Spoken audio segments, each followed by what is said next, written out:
Hey guys, it's Rix here, and as you can see, we'll have the Forgotten Soldiers, which is gonna be the point of topic today.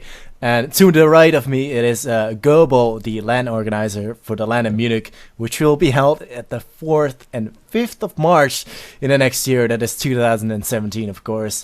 So, g0bl, would you be so kind to briefly introduce yourself to the community back home? Sure. My name is g0bl. My real name is Martin. I've been playing Call of Duty 2 since 2011.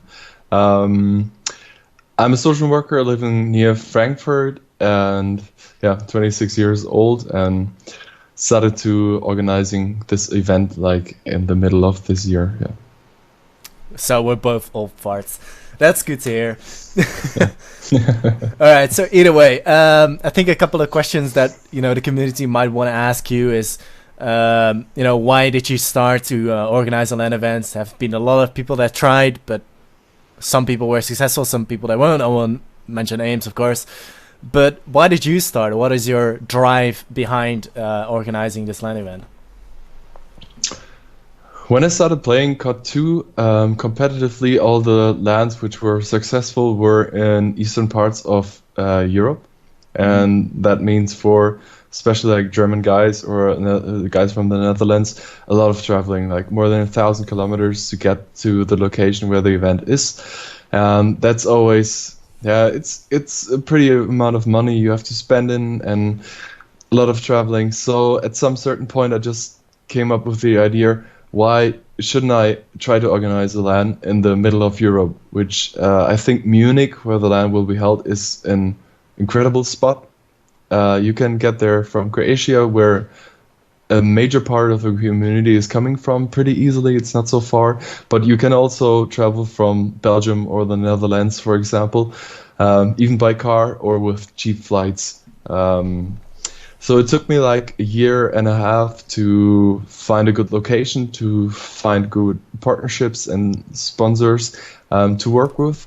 But yeah, in the middle of this year, I just had the idea, I will announce it and I will put a lot of work and effort in it. All right. So a little bit more about this LAN events, right? So in the background, we have this picture already for you guys to kind of get a feel of what it looks like. So could you tell me a little bit about the venue, just like very briefly about how it looks a little bit, Juice us up. The venue is pretty awesome. It's pretty new. It is opened up at the beginning of 2016. The crew which works there is working with esports for a long time, so they're really have good knowledge about making up events. Because it's so new, the hardware in the location is awesome. So we have the newest computers which are able to perform the newest games. We have 40, 120 hertz monitors, which is pretty cool to play on. And of course, the location has a great chill out zone and just like good places to stay at. Yeah, even the cinema you can slightly see in the background over there. But you guys will see it eventually, of course. Even if you are not attending, you'll see it from home as well on stream. Besides that, we have a couple of more things that we want to share with you guys, and is, for example, basic stuff. What are the structure? What are the minimum teams? What are the maximum teams? And what is the sweet spot? So we're looking for the sweet spot would be 24 teams. So 24 teams would be really great, so we can provide a good prize pool for teams to come. So 16 teams will be okay as well, but then we just have to say there is not the same amount of prize pool we can provide for this event. So 24 teams, I'm pretty confident that we are gonna reach this. So the maximum amounts of teams will be 32, but the structure we early made is looking for 24 teams. Exactly.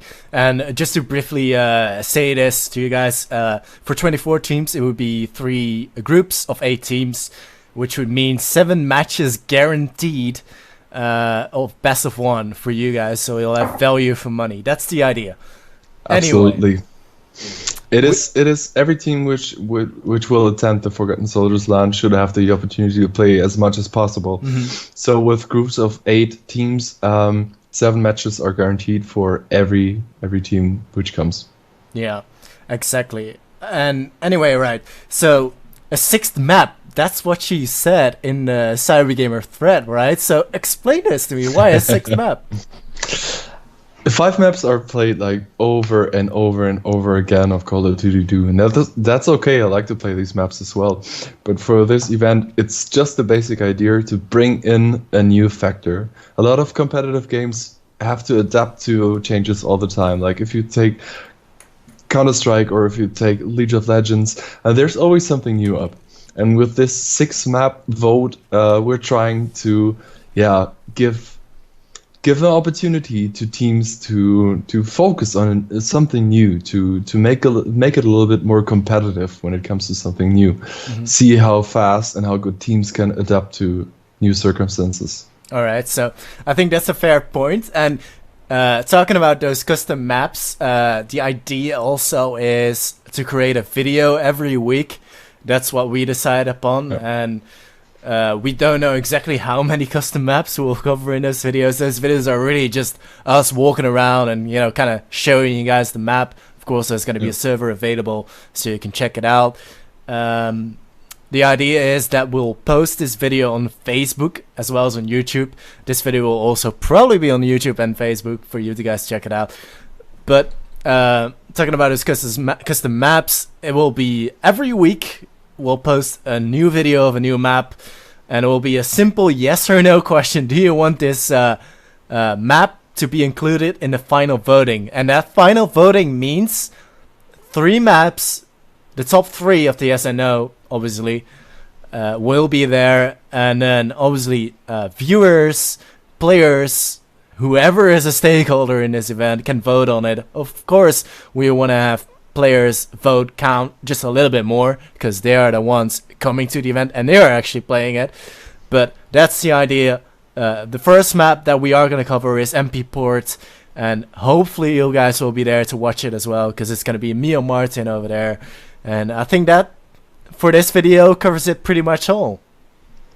That's about it. Yeah. All right, so thank you guys so much for watching. Make sure to check out the links right below. If you're watching this on YouTube, of course, the link towards the Facebook event is going to be right in the description, and all the relevant information is going to be there.